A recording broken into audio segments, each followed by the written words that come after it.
Hey, Robert Christie here. It is Sunday, March 16th, 2025 at 7:48 p.m. Pacific time.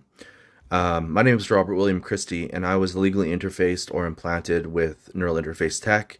It was done to me by a group of criminals that operate out of Kelowna in many establishments. A lot of the people in Kelowna have these neural interfaces and they work for these criminal enterprises, especially people that work at Liquid Zoo and a place called Social in downtown Kelowna. But pretty much all establishments that have anything to do with these criminal enterprises and racketeering and all this criminal stuff, they all have interfaces and they use them to communicate with each other. They use them to torture people. They abuse people. And the owners of these establishments know about this, but they refuse to do anything. And a lot of the RCMP have these interfaces as well and do their dirty work for them. At least in Kelowna, BC, Canada, they do. I'm going to share more with you about this because they are torturing me to death and I haven't done anything criminal to hurt anyone ever in my life and they will not stop and I'm going to die as a result of what they've been doing to my body and they need to be stopped and somebody has to tell the world about this.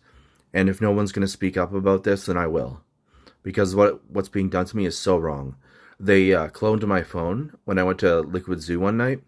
I just wanted to see the renovations that they were doing and the bartender swiped my phone off of me and cloned it in the back room.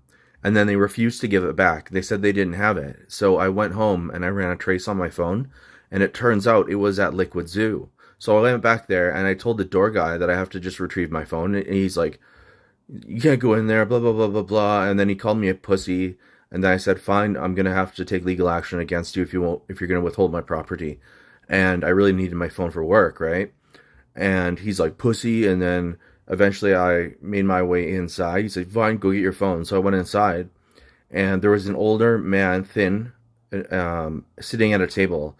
And I believe him to be a member of the group called The Family that's responsible for this as well.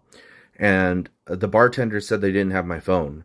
And I'm like, are you sure? And they're like, yeah, we don't have anything found in the lost and found. I'm like, are you really sure? And I said, I ran a trace on it and it pointed to here. That's bullshit that you don't have it. And then eventually, after a while of arguing with them, they gave me my phone back.